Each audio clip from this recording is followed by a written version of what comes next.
Hi dears, അപ്പോൾ ഇന്ന് നമ്മൾ തയ്യാറാക്കിയെടുക്കാൻ പോകുന്നത് ഒരു സ്പെഷ്യൽ ചോക്ലേറ്റ് ഐസ്ക്രീമാണ്. ഇത് ശരിക്കും കൂൾ ബാറിൽ നിന്ന് കഴിച്ചിട്ടുണ്ടായിരുന്ന ചോക്കോ ഡിലൈറ്റ് എന്ന് പറയുന്ന കൂൾ ബാർ സ്പെഷ്യൽ ആയിട്ടുള്ള ഒരു ഐസ്ക്രീം ആയിരുന്നു. അപ്പോൾ അത് ജസ്റ്റ് അത്രയധികം ഇഷ്ടമായതുകൊണ്ട് വീട്ടിൽ നിന്നൊന്ന് ട്രൈ ചെയ്ത് നോക്കിയതാണ്. അപ്പോൾ ഉണ്ടാക്കി നോക്കിയപ്പോൾ 100% കൂൾ ബാർ അതേ രീതിയിൽ നിന്നൊന്നും പറയുന്നില്ല, എന്നാൽ ഒരു 95% നല്ല അടിപൊളിയായിട്ട് കിട്ടിയിട്ടുണ്ടായിരുന്നു. കാരണം ഓരോ കൂൾ ബാറിനും അതിൻ്റേതായ ട്രേഡ് സീക്രട്ടും കാര്യങ്ങളൊക്കെ ഉണ്ടാകും. അപ്പോൾ ഇത് നമുക്ക് വീട്ടിൽ അത്യാവശ്യം അതേ രീതിയിൽ തന്നെ തയ്യാറാക്കിയെടുക്കാൻ കഴിയുന്ന ഒരു അടിപൊളി ചോക്കോനട്ട് ഐസ്ക്രീമാണ്. നിങ്ങൾ തീർച്ചയായും ഒന്ന് ട്രൈ ചെയ്ത് നോക്കി, എന്തായാലും ഇഷ്ടമാകും. ഫീഡ്ബാക്ക് അറിയിക്കാൻ മറക്കരുത്. അപ്പോൾ നമുക്ക് വേഗം തന്നെ വീഡിയോയിലോട്ട് പോകാം. ആദ്യം നമ്മൾ ചോക്ലേറ്റ് ഒന്ന് മെൽറ്റ് ചെയ്തെടുക്കണം. അപ്പോൾ ഡബിൾ ബോയിലിംഗ് ചെയ്തിട്ടാണ് നമ്മൾ ചോക്ലേറ്റ് മെൽറ്റ് ചെയ്യുന്നത്. അപ്പോൾ അതിന് വേണ്ടിയിട്ട് ഒരു പാത്രത്തിനകത്തോട്ടേക്ക് ഒരു 1/4 ഭാഗം വെള്ളം ഒഴിച്ച് കൊടുത്താൽ മതി. എന്നിട്ട് നമ്മൾ ഫ്ലെയിം ഓൺ ചെയ്തിട്ട് നല്ലതുപോലെ ഒന്ന് തിളപ്പിച്ചെടുക്കണം. അപ്പോൾ വെള്ളം നന്നായിട്ട് തിളച്ച് വന്നതിന് ശേഷം പിന്നീട് നമ്മൾ ഫ്ലെയിം കുറച്ചിട്ട് ഒരു ബൗൾ ഇറക്കി വെക്കുക. ഈ ബൗൾ ഒരിക്കലും വെള്ളത്തിനകത്തോട്ടേക്കൊന്ന് ടച്ചായി പോകരുത്, കാരണം അപ്പോഴാണ് ഈ ചോക്ലേറ്റ് ഒക്കെ ഇങ്ങനെ ഡ്രൈ ആയി പോകുന്നത്. ഒത്തിരി പേര് ചോദിച്ചിട്ടുണ്ടായിരുന്നു. അപ്പോൾ ഇതിലോട്ടേക്ക് ഞാൻ ഗാലക്സിയുടെ വൈറ്റ് ചോക്ലേറ്റ് ഒരു 4 പീസ് വരുന്നതാണ് ആഡ് ചെയ്യുന്നത്. ഇഷ്ടമുള്ള ഏത് വേണമെങ്കിലും ഉപയോഗിക്കാം കേട്ടോ. മിൽക്കി ബാർ ആണെങ്കിൽ മിൽക്കി ബാർ ചേർത്ത് കൊടുത്താൽ മതി. അതുപോലെ തന്നെ പിന്നീട് നമ്മൾ ചേർത്ത് കൊടുക്കുന്നത് മിൽക്ക് ചോക്ലേറ്റ് ആണ്. അപ്പോൾ വൈറ്റ് ചോക്ലേറ്റും മിൽക്ക് ചോക്ലേറ്റും ആണ് നമ്മൾ ഉപയോഗിക്കുന്നത്. നിങ്ങൾക്ക് ഡാർക്ക് ചോക്ലേറ്റ് ആയിട്ട് യൂസ് ചെയ്യണമെന്നുണ്ടെങ്കിൽ അങ്ങനെ ഉപയോഗിക്കാം. പക്ഷേ വൈറ്റ് ചോക്ലേറ്റിൻ്റെ അളവ് കൂടുതൽ ഉപയോഗിക്കുകയാണെങ്കിൽ ഒന്നുകൂടി ടേസ്റ്റാണ് ഈ ഒരു ഐസ്ക്രീമിന്. അപ്പോൾ ഇത് രണ്ടും നമുക്കിനി മെൽറ്റ് ചെയ്തെടുക്കണം. ലോ ഫ്ലെയിമിലിട്ടിട്ട് തന്നെ മെൽറ്റ് ചെയ്തെടുക്കാം. ഹൈ ഫ്ലെയിമിലോട്ടൊക്കെ മാറ്റി കഴിഞ്ഞ് കഴിഞ്ഞാൽ ചോക്ലേറ്റ് പെട്ടെന്ന് മെൽറ്റാകും, പക്ഷേ ഡ്രൈ ആയി പോകാനുള്ള സാധ്യത വളരെ കൂടുതലാണ്. അപ്പോൾ ഇത് മെൽറ്റ് ആയി കഴിഞ്ഞിട്ടുണ്ട്. നല്ലതുപോലെ റെഡി ആയതിനു ശേഷം ഫ്ലെയിം ഓഫ് ചെയ്തിട്ട് അപ്പോൾ തന്നെ നമ്മൾ ഈ ഒരു പാത്രം അങ്ങോട്ടൊന്ന് മാറ്റി വെക്കുക. എന്നിട്ട് നമുക്കിത് എങ്ങനെയാണ് തയ്യാറാക്കി എടുക്കുന്നതെന്ന് നോക്കാം. അപ്പോൾ ഇത് അത്യാവശ്യം നല്ല ചൂടുണ്ട് കേട്ടോ, ഈ ഒരു ചോക്ലേറ്റ് മെൽറ്റ് ചെയ്തത്. ഇതിനകത്തോട്ടേക്ക് തന്നെ ഞാനിപ്പം വീട്ടിൽ തന്നെ ഉണ്ടാക്കിയിട്ടുള്ള മിൽക്ക് മെയ്ഡാണ്.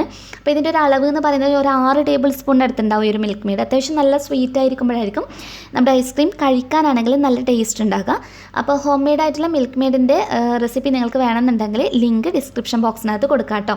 അപ്പോൾ ഇത് രണ്ടും നല്ല ചൂടായിട്ടാണുള്ളത്, ചോക്ലേറ്റ് ആണെങ്കിലും അതുപോലെ തന്നെ മിൽക്ക് മെയ്ഡ് ആണെങ്കിലും. ഇനി ഇതിലോട്ടേക്ക് ഞാൻ 1/4 കപ്പ് ഡാർക്ക് കൊക്കോ പൗഡറാണ് യൂസ് ചെയ്തിട്ടുള്ളത്.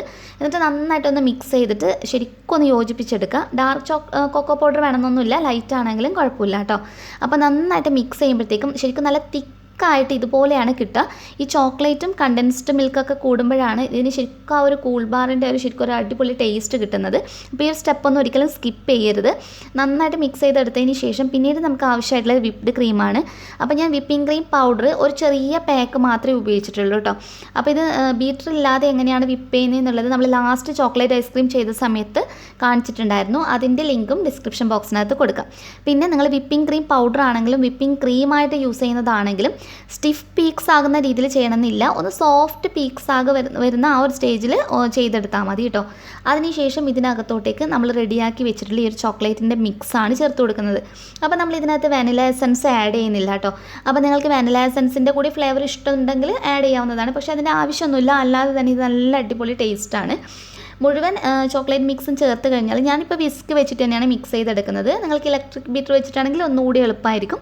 അപ്പോൾ ഇലക്ട്രിക് ബീറ്റർ വെച്ചിട്ടാണെങ്കിൽ അങ്ങനെ വേണമെങ്കിൽ മിക്സ് ചെയ്തെടുക്കാം. ശരിക്കും വിപ്പിംഗ് ക്രീമായിട്ടൊന്ന് കമ്പൈൻഡ് ആയാൽ മതി, അല്ലാതെ ഇത് നമ്മൾ മിക്സ് ചെയ്തിട്ട് ഇതൊന്ന് വിപ്പായി ശരിക്കും സ്റ്റിഫാകുന്ന നമ്മൾ കേക്ക് സൈസിങ് ചെയ്യുന്ന ആ രീതിയിലോട്ടേക്കൊന്നും കൊണ്ടുവരേണ്ട ആവശ്യമില്ല. ഒന്നങ്ങ് കറക്റ്റ് എല്ലാം ഒന്ന് മിക്സ് ആകുന്ന രീതിയിൽ ചെയ്യുക.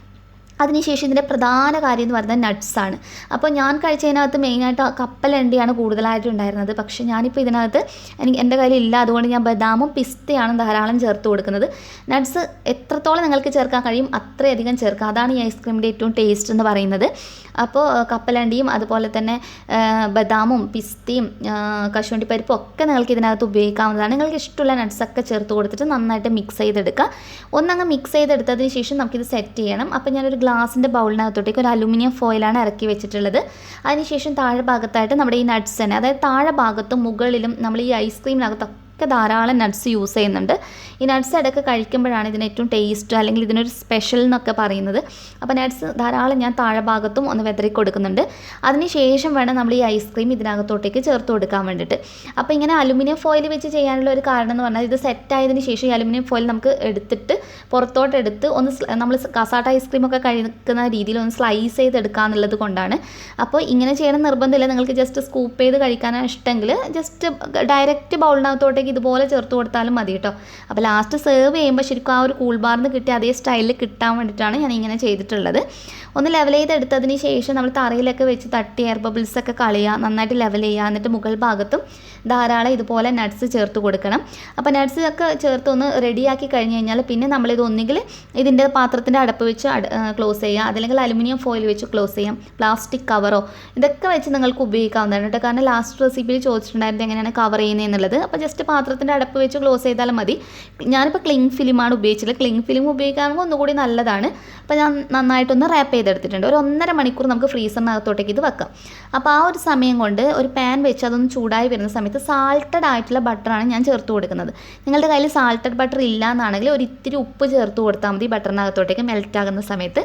എന്നിട്ട് നട്ട്സ് കണ്ടില്ലേ, ഞാനിപ്പോൾ ബദാം പരിപ്പും പിസ്തയാണ് നേരത്തെ ഉപയോഗിച്ചിട്ടുണ്ടായിരുന്നത്. അതേ നട്ട്സ് തന്നെ അത്യാവശ്യം വലിയ സൈസിലൊന്ന് കട്ട് ചെയ്തിട്ട്, കാരണം ഇതിൻ്റെ മുകൾ ഭാഗത്ത് നല്ല ഉപ്പ് രസം ഒരു സാൾട്ടഡ് ആയിട്ടുള്ള നട്ട്സാണ് കഴിക്കാൻ കിട്ടിയിട്ടുണ്ടായിരുന്നത്. അതുകൊണ്ടാണ് ബട്ടറിൽ നമ്മളിതൊന്ന് റോസ്റ്റ് ചെയ്തെടുക്കുന്നത്. ഒത്തിരി സമയം ചെയ്തെടുക്കേണ്ട ആവശ്യമില്ല. ഇതൊന്ന് മിക്സായിട്ട് ആ ഒരു ഫ്ലേവർ വരുന്ന രീതിയിൽ ഒരു 2-3 മിനിറ്റൊക്കെ ഒന്ന് റോസ്റ്റ് ചെയ്തെടുത്താൽ മതി. അപ്പോൾ ധാരാളം നിങ്ങൾക്കിത് ഉപയോഗിക്കാം കേട്ടോ. അപ്പോൾ അത് അത്യാവശ്യം വലിയ സൈസിലായിരുന്നു അതിൻ്റെ മുകൾ ഭാഗത്ത് കപ്പലണ്ടൊക്കെ ഉണ്ടായിരുന്നത്. അപ്പോൾ ഇതിവിടെ റെഡി ആയിട്ടുണ്ട്. ഇതിപ്പോൾ ഞാൻ ഐസ്ക്രീം സെറ്റ് ചെയ്തിട്ട് കറക്റ്റ് ഒരു 1.5 മണിക്കൂർ എടുത്തിട്ടുള്ളൂ കേട്ടോ. അപ്പോൾ തന്നെ ഇത് നല്ല രീതിയിൽ റെഡി ആയിട്ട് കണ്ടില്ലേ. ശരിക്കും നമുക്ക് പാത്രത്തിനകത്ത് ശരിക്കും വിട്ട് മാറ്റാവുന്ന അതേ രീതിയിൽ നമുക്ക് തയ്യാറായി കിട്ടും. അപ്പോൾ ഞാൻ നേരത്തെ പറഞ്ഞ പോലെ ഈ അലുമിനിയം ഫോയിൽ ഞാൻ ഈ പാത്രത്തിനകത്ത് ഇതുപോലെ പൊക്കിയെടുക്കുമ്പോൾ നമുക്ക് നല്ല രീതിയിൽ കിട്ടുകയും ചെയ്യും. പിന്നീട് നമ്മൾ ഈ ഫോയിൽ ഒന്ന് റിമൂവ് ചെയ്യുമ്പോഴാണെങ്കിൽ നമ്മൾ ശരിക്കും ഐസ്ക്രീം സ്ലൈസ് ചെയ്തിട്ടൊക്കെ നമുക്ക് ശരിക്കും കിട്ടാറില്ല. ചോക്കോനട്ട് ഐസ്ക്രീമൊക്കെ സ്ലൈസ് ചെയ്തിട്ട് കൂൾ ബാറിന് കിട്ടാറുണ്ട്. അപ്പോൾ ആ ഒരു സ്റ്റൈലിൽ തന്നെ നമുക്ക് വീട്ടിൽ ചെയ്തെടുക്കുകയും ചെയ്യാം. നല്ല ടേസ്റ്റാണ് കേട്ടോ കഴിക്കാൻ വേണ്ടിയിട്ട്. ഇത് പിന്നെ അതിൻ്റെ ടോപ്പിലായിട്ട് നമ്മൾ ഈ സാൾട്ടഡ് ആയിട്ടുള്ള നട്ട്സ് വെക്കുമ്പോൾ ശരിക്കും നമുക്ക് ആ ഒരു കൂൾ ബാറിൻ്റെ ആ ഒരു ശരിക്കും ഒരു എഫക്റ്റ് കിട്ടുകയും ചെയ്യും. അതാണ് ഞാൻ ആ ഒരു വലിയ സ്ലൈസായിട്ട് തന്നെ ഇത് മുറിച്ചെടുത്തത്. അതിനകത്ത് കപ്പലണ്ടിയും കശുവണ്ടിപ്പരിപ്പൊക്കെ ശരിക്കും വലിയ സ്ലൈസായിട്ട് സാൾട്ടഡ് ടേസ്റ്റിലാണ് ഉണ്ടായിരുന്നത്. അപ്പോൾ ഞാൻ ധാരാളമായിട്ട് ചേർത്ത് കൊടുത്തിട്ടുണ്ട്. പിന്നെ അതിൽ ടോപ്പിങ്സ് ആയിട്ട് അവർ കുറച്ച് ചോക്ലേറ്റ് സോസ് ഇങ്ങനെ വെച്ചിട്ടായിരുന്നു സെർവ് ചെയ്തിട്ടുണ്ടായിരുന്നത്. അപ്പോൾ അതുകൊണ്ട് തന്നെ ഞാൻ ഹോം മെയ്ഡ് ആയിട്ടുള്ള കുറച്ച് ചോക്ലേറ്റ് സോസാണ് ഇതിൻ്റെ മുകൾ ഭാഗത്തൂടെ ഒഴിച്ചു കൊടുക്കുന്നത്. അപ്പോൾ ഹോം മെയ്ഡ് ചോക്ലേറ്റ് സോസ് മിക്കവരും നമ്മുടെ സബ്സ്ക്രൈബേഴ്സിന് അറിയുന്നതാണ്, എല്ലാവരും ഉണ്ടാക്കി നോക്കിയതാണ്. അപ്പോൾ ആരെങ്കിലും കണ്ടിട്ടില്ലെങ്കിൽ റെസിപ്പി ഒന്ന് കണ്ടു നോക്കുക, ഡിസ്ക്രിപ്ഷൻ ബോക്സിനകത്ത് കൊടുക്കുക. അപ്പോൾ ഇതാണ് ഞാൻ പറഞ്ഞത്, ഇതുപോലെ സ്ലൈസ് ചെയ്തിട്ടാണ് ഇത് ഉണ്ടാകുക. ചെറിയ ചെറിയ പീസസ് ആയിട്ടൊന്ന് സ്ലൈസ് ചെയ്തിട്ടാണ് ഇത് സെർവ് ചെയ്യുന്നത് തന്നെ. അപ്പോൾ ഞാനിത് ജസ്റ്റ് കട്ട് ചെയ്യുമ്പോൾ നിങ്ങൾക്ക് മനസ്സിലാകുന്നുണ്ട് നല്ല പെട്ടെന്ന് സെറ്റ് ആവും കേട്ടോ. മറ്റ് നമ്മൾ 4-5 മണിക്കൂറൊക്കെ വെക്കുന്നത് അത്രയൊന്നും സമയത്തിൻ്റെ ആവശ്യമില്ല. ഒരു 1.5 മണിക്കൂറാകുമ്പോഴത്തേക്കും തന്നെ നല്ല രീതിയിൽ സെറ്റായിട്ട് കിട്ടും. പിന്നെ കംപ്ലീറ്റ് ആയിട്ട് നട്ട്സ് ആയതുകൊണ്ട് ആ ടോപ്പിൽ ആ ഒരു ശരിക്കും ആ ഒരു സാൾട്ടഡ് നട്ട്സിൻ്റെയൊക്കെ ഫ്ലേവർ കൊണ്ട് ശരിക്കും അടിപൊളി ടേസ്റ്റാണ്. ചോക്ലേറ്റ് ഐസ്ക്രീമൊക്കെ കഴിക്കാൻ ഇഷ്ടപ്പെടുന്നവർക്ക് തീർച്ചയായും ഇഷ്ടമാകും. അപ്പോൾ നിങ്ങൾ എന്തായാലും ഉണ്ടാക്കി നോക്കിയിട്ട് നിങ്ങളുടെ ഫീഡ്ബാക്ക് അറിയിക്കാൻ മറക്കരുത്. ഇനി നല്ല നല്ല റെസിപ്പീസുമായി നെക്സ്റ്റ് വീഡിയോയിൽ കാണാം. അതുവരെ ടേക്ക് കെയർ, ബൈ ബൈ.